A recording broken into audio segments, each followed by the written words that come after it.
Hello everyone, आप सभी का द पीएससी प्रिपरेशन पे स्वागत है। आज हम 18 और 19 जून 2026 से बनने वाले सभी करंट अफेयर को कवर करेंगे।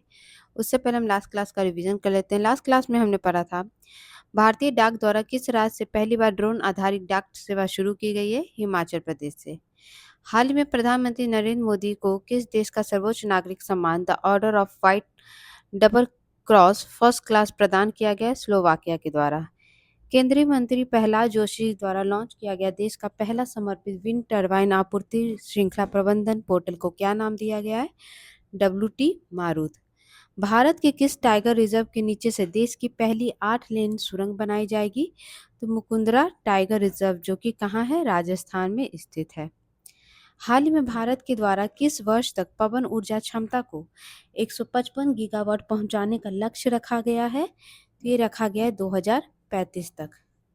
Project Indian great Indian bustard के तहत 3 नए चूजों के जन्म के साथ भारत में इनकी संख्या कितनी हो गई है? तो ये हो गई है 94।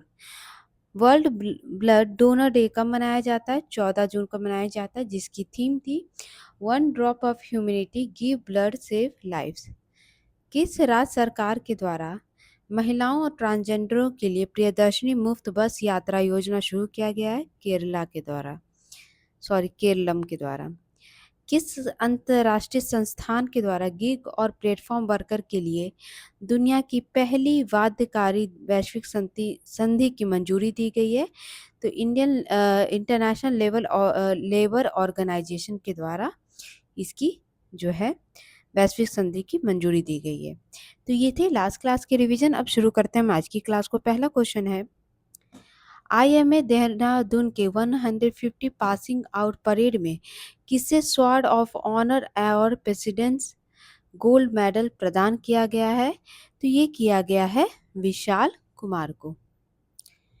तो भारतीय सेना का एकेडमी जो है IMA देहरादून की 125वीं पासिंग आउट परेड में लेफ्टिनेंट विशाल कुमार ने जो है सबसे बड़ा सम्मान स्वॉर्ड ऑफ ऑनर और राष्ट्रपति का स्वर्ण पदक जो है प्रेसिडेंट गोल्ड मेडल जीता है। उन्हें उनके जो है प्रशिक्षण के दौरान अनुशासन, नेतृत्व और सभी क्षेत्रों में सर्वश्रेष्ठ ऑलराउंडर प्रदर्शन के लिए स्वॉर्ड ऑफ ऑनर दिया गया और ओवरऑल मेरिट लिस्ट में पहला स्थान हासिल करने पर उन्हें गोल्ड मेडल दिया गया राष्ट्रपति जी के द्वारा। डिफेंस से रिलेटेड फैक्ट देखें तो भारत के सबसे पुराने अर्धसैनिक बल असम राइफल की 119वीं स्थापना दिवस मनाया गया था। भारतीय नौसेना द्वारा 3 नए युद्धपोतों को शामिल किया गया था, दूनागिरी संशोधक एंड अग्रे। भारतीय वायुसेना के द्वारा पहला हेलीकॉप्टर से ड्रोन लॉन्च किए गए प्रोजेक्ट का नाम रखा गया है वायुवान।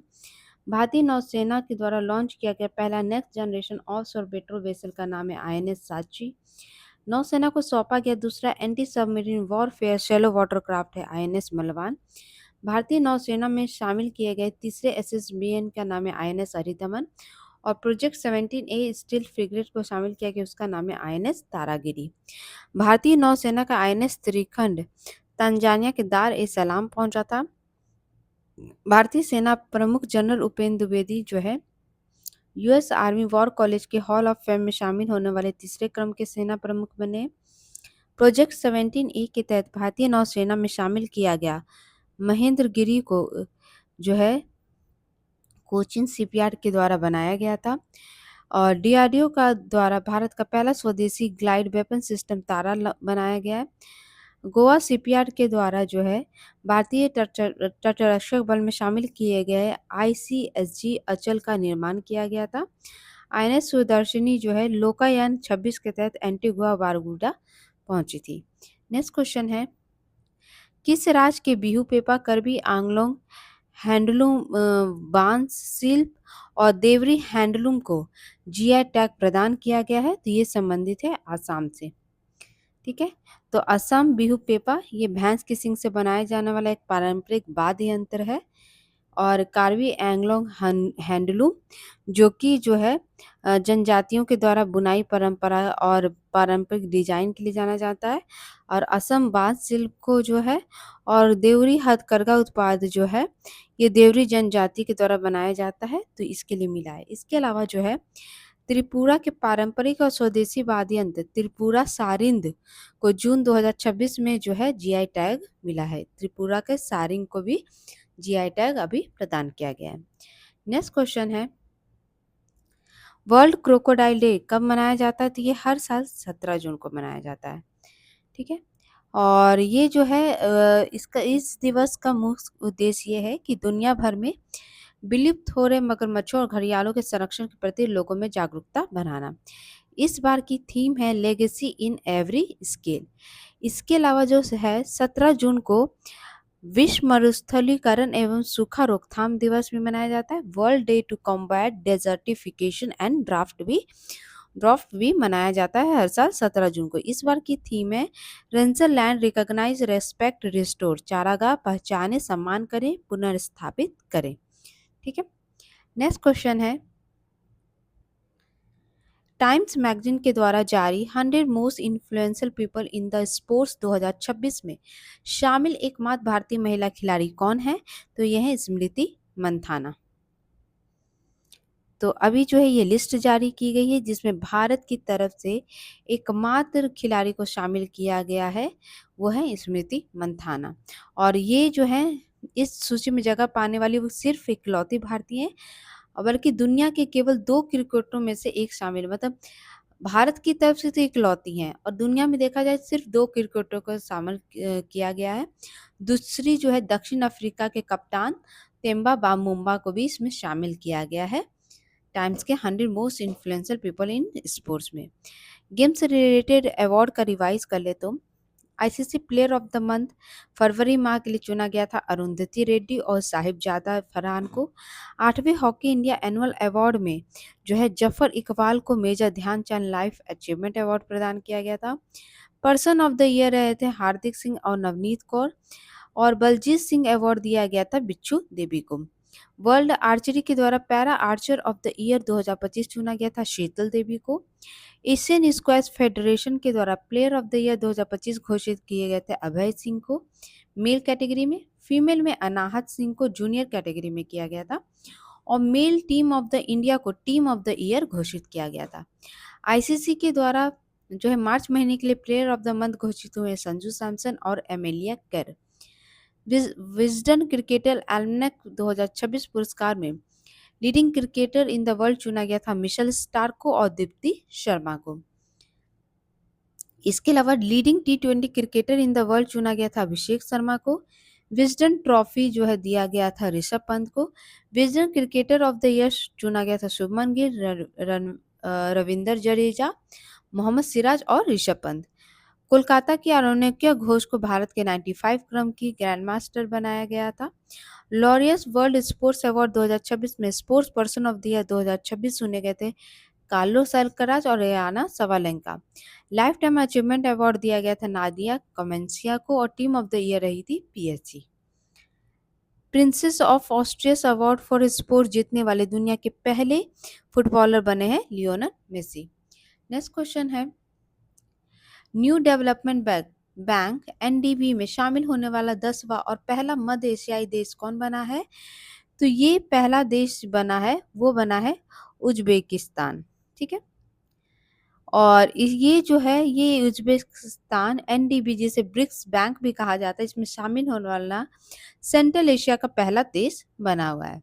और यहाँ के राष्ट्रपति जो है शवकत मिर्जियोयेव ने 21 मई 2026 को एनडीबी में शामिल होने वाले कानून को मंजूरी दे दी थी।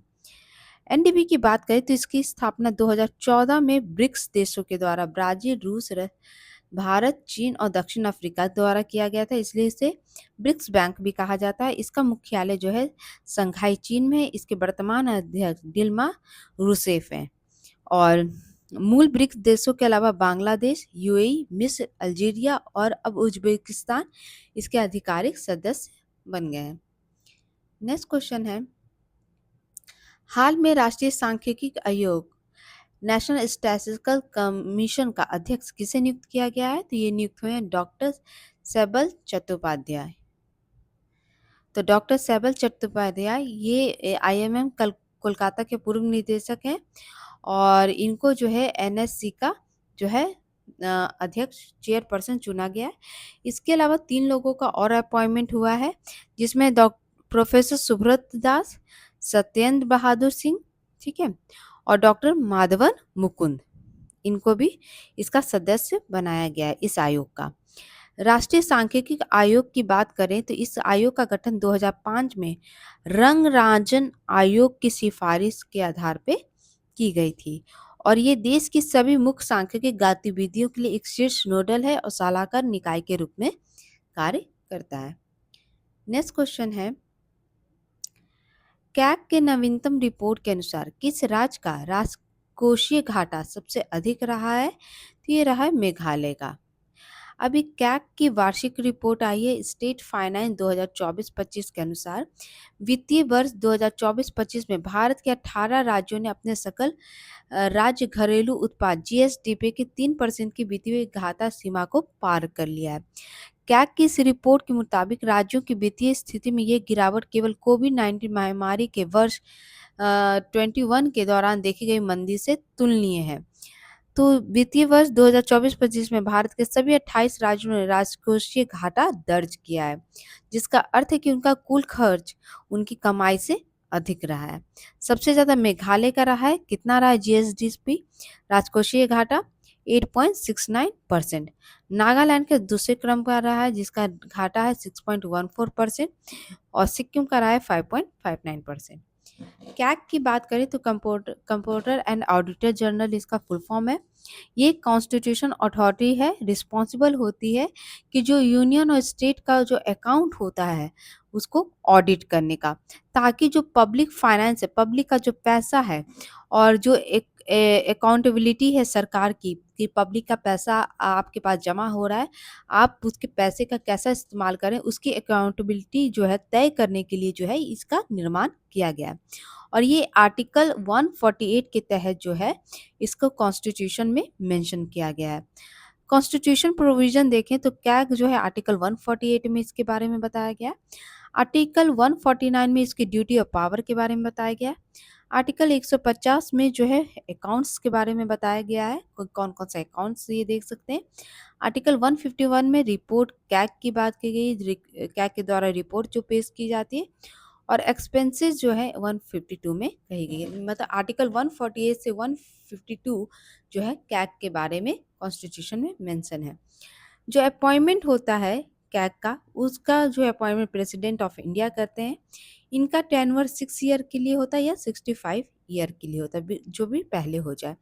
लेकिन ये दोबारा जो है इस ऑफिस के लिए री अपॉइंटमेंट नहीं हो सकते हैं, ठीक है, दोबारा एलिजिबल नहीं होते री अपॉइंटमेंट के लिए जो है गवर्नमेंट ऑफ इंडिया और किसी भी स्टेट में।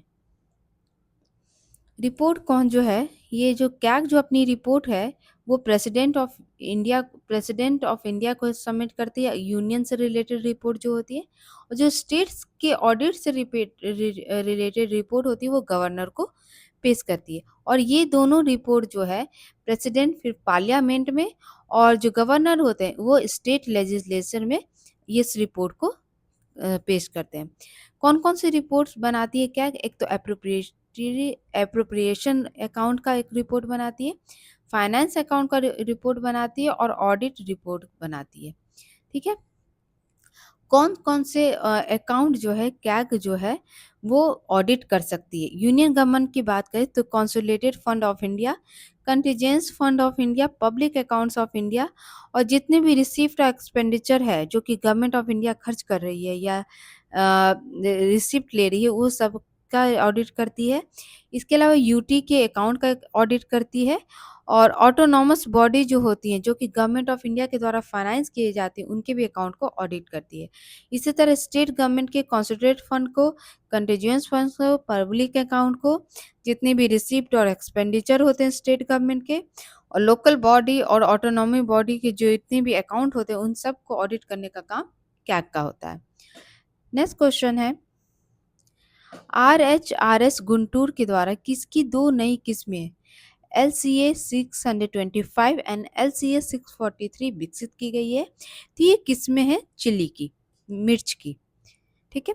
तो गुंटूर आंध्र प्रदेश के क्षेत्रीय बागवानी अनुसंधान केंद्र RHRS लैम्प फार्म में ने मिर्च की 2 उन्नत किस्में विकसित की हैं और ये देश में सबसे ज़्यादा पसंद किए जाने वाले पारंपरिक तेजा और बयादी मिर्च के बेहतर वैकल्पिक के रूप में तैयार किया गया है। और ये जो किस्में हैं कीटों के प्रति सहनशील और अधिक तीखी और बदलते मौसम के अनुकूल बनाई गई हैं। नॉर्थ ईस्ट से रिलेटेड फैक्ट देखें तो सॉरी यहाँ पे नॉर्थ ईस्ट का लग गया है, कोई बात नहीं, यहाँ से हम रिवाइज कर लेते हैं। राज्य का जो है सिक्किम राज्य के स्थापना दिवस जो है 36 कॉन्स्टिट्यूशन अमेंडमेंट एक्ट 1975 के तहत जो है इसके 22वां राज्य का दर्जा दिया गया था। भारत का पहला पूर्णतः पेपरलेस जुडिशरी घोषित किया गया है सिक्किम को। इसके अलावा अरुणाचल प्रदेश की जो है डॉक्टर जोरियम अनिया जो है नीति आयोग में पूर्णकालिक सदस्य बनने वाली पहली व्यक्ति है। यूसीसी लागू करने के लिए ड्राफ्ट की मंजूरी असम के द्वारा दी गई थी और ये असम में अब लागू भी हो गया है और ये अपनाने वाला देश का तीसरा राज्य बना था। देश के पहले satellite tag Ganga soft shell turtle को जो है काजीरंगा नेशनल पार्क में छोड़ा गया था। ज्योतिरादित्य सिंधिया के द्वारा कॉफी ऑफ नागालैंड मिशन की शुरुआत की गई थी और ज्योतिरादित्य सिंधिया के द्वारा अरुणाचल की भी the USP of the Arunachal Pradesh mission की भी शुरुआत की गई थी। सिक्किम को उल्लास योजना के तहत पूर्ण साक्षर राज्य घोषित किया गया है। केंद्रीय मंत्री ज्योतिरादित्य सिंधिया के द्वारा त्रिपुरा में मिशन क्वीन पाइनएप्पल पहल की शुरुआत की गई थी और सिक्किम पुलिस को राष्ट्रपति द्रौपदी मुर्मू के द्वारा प्रेसिडेंट पुलिस कलर अवार्ड प्रदान किया गया था। नेक्स्ट क्वेश्चन है क्यूएस वर्ल्ड यूनिवर्सिटी रैंकिंग 2027 में टॉप पर कौन यूनिवर्सिटी रही है? तो ये रही है MIT USA की। ठीक है, तो मैं जो MIT टेक्नोलॉजी अमेरिका की ये जो है ये फर्स्ट पोजीशन पे रही है। सेकंड पे इंपीरियल कॉलेज लंदन रही है। ऑक्सफोर्ड यूनिवर्सिटी थर्ड पोजीशन पे, हार्वर्ड यूनिवर्सिटी अमेरिका की फोर्थ पोजीशन पे और कैम्ब्रिज यूनिवर्सिटी फिफ्थ पोजीशन पे रही है। भारत की तरफ से बात करें तो भारत का जो IIT दिल्ली जो है इसमें 118वीं रैंक पे 118वीं रैंक के साथ भारत का सर्वश्रेष्ठ शिक्षा संस्थान बनकर उभरा है और जो MIT है ये लगातार 15 साल से दुनिया की नंबर 1 यूनिवर्सिटी बनी है। IIT दिल्ली जो है भारत की तरफ से 118वीं रैंक पे है और ये जो है भारत की तरफ से पहला जो है इंस्टीट्यूट माना जाएगा जो कि इसमें शामिल किया गया है। IIT बॉम्बे का स्थान है 134, IIT मद्रास 170 पे, IIT खड़गपुर 205 पे और IIT कानपुर 221 रैंकिंग दी गई है। रैंकिंग से रिलेटेड फैक्ट देखें तो द वेल्थ रिपोर्ट 2026 के अनुसार 19,877 अल्ट्रा धनाढ्य व्यक्तियों के साथ भारत विश्व में जो है 6 पोजीशन पे रहा है। फर्स्ट पे अमेरिका और स्टेट में बात करें इंडिया में सबसे ज़्यादा धनाढ्य व्यक्ति रहे हैं वो मुंबई में हैं। सिप्री के नवीनतम रिपोर्ट के अनुसार भारत सैन्य खर्च के मामले में फिफ्थ पोजीशन पे, फर्स्ट पे अमेरिका है। रिपोर्टर विदाउट बॉर्डर के द्वारा जारी वर्ल्ड प्रेस फ्रीडम इंडेक्स 2026 में भारत का स्थान 157 है। फर्स्ट पे नॉर्वे, लास्ट पे इरिट्रिया है। द एशिया यूनिवर्सिटी रैंकिंग 2026 में पहले पायदान पे तिंगसुआ यूनिवर्सिटी है चाइना की और इंडिया की तरफ से IISc बेंगलोर है। पंचायती राज मंत्रालय के द्वारा जारी पंचायत उन्नति सूचकांक 2.0 में प्रथम स्थान पर त्रिपुरा रही है। IMO के द्वारा वर्ल्ड माइग्रेशन रिपोर्ट 2026 में विदेशों से धन प्राप्त करने के मामले में प्रथम स्थान पे इंडिया है। वर्ल्ड स्टील एसोसिएशन के नवीनतम आंकड़ों के अनुसार भारत दुनिया में कच्चा इस्पात उत्पादकता में सेकंड पोजीशन पे है, फर्स्ट पे चाइना है। ठीक है, पंचायती राज मंत्रालय के द्वारा राष्ट्रीय पंचायत पुरस्कार 2025 में शीर्ष पे रही थी कर्नाटक। लीड्स 2025 के हालिया रिपोर्ट के अनुसार हाई परफॉर्मेंस श्रेणी में शामिल एकमात्र केंद्र शासित प्रदेश है Jammu Kashmir. Henley passport index 2026 के नवीनतम रिपोर्ट के अनुसार भारतीय पासपोर्ट का स्थान है 78, फर्स्ट पे सिंगापुर है। भारत को पीछे छोड़ते हुए ताइवान दुनिया का 5वां सबसे बड़ा शेयर बाजार बना है। साइट्स रिपोर्ट 2026 के अनुसार भारत दुनिया में डिजिटल अर्थव्यवस्था में जो है फिफ्थ पोजीशन पे है और अमेरिका को पीछे छोड़ते हुए दुनिया का दूसरा सबसे बड़ा सौर विकास बाजार बना था इंडिया और वर्ल्ड इकोनॉमिक आउटलुक रिपोर्ट 2026 के अनुसार भारत 4.15 ट्रिलियन इकोनॉमी के साथ दुनिया में कौन से पोजीशन पे आता है? 6 पे। फर्स्ट पे यूएसए, फिर चाइना, फिर जापान, जर्मनी और फिर यूके है। ब्लूमबर्ग बिलियनियर इंडेक्स 2026 के अनुसार एशिया के सबसे अमीर व्यक्ति का स्थान किसने हासिल किया है? गौतम अदानी ने। सेकंड है मुकेश अंबानी। वर्ल्ड में बात करें तो फर्स्ट है एलन मस्क और सेकंड है लैरी पेज। कल मैंने आपसे क्वेश्चन पूछा था कि किस राज्य सरकार और यूरोपियन एजेंसी द्वारा मिलकर ब्लू वैली क्लस्टर का शुभारंभ किया गया है? तो ये किया गया आसाम के द्वारा। आज का क्वेश्चन है मेटा प्लेटफॉर्म और रिलायंस इंडस्ट्री के द्वारा भारत का पहला एआई इनेबल डेटा सेंटर कहाँ स्थापित किया जाएगा? आपका ऑप्शन है अहमदाबाद, गुजरात, जामनगर या बड़ौदा। इसका आंसर आप मुझे कमेंट बॉक्स में दे सकते हो। और इसकी पीडीएफ अभी पॉसिबल नहीं हो पाएगी क्योंकि टेलीग्राम चैनल जो है अभी टेलीग्राम जो है सरकार के द्वारा बैन किया गया क्योंकि नीट का एग्ज़ाम है। तो अभी साइट चल नहीं रही है, तो इसलिए जो है इसकी जो पीडीएफ आपको मिल नहीं पाएगी। तो जैसे ही ये दोबारा से होता है तो मैं आपको प्रोवाइड करा दूँगी, ठीक है? तो ये थे आज के important current affair. I hope आपको क्लास अच्छी लगी हो तो प्लीज़ चैनल को लाइक, शेयर, सब्सक्राइब ज़रूर करिएगा। Thank you so much.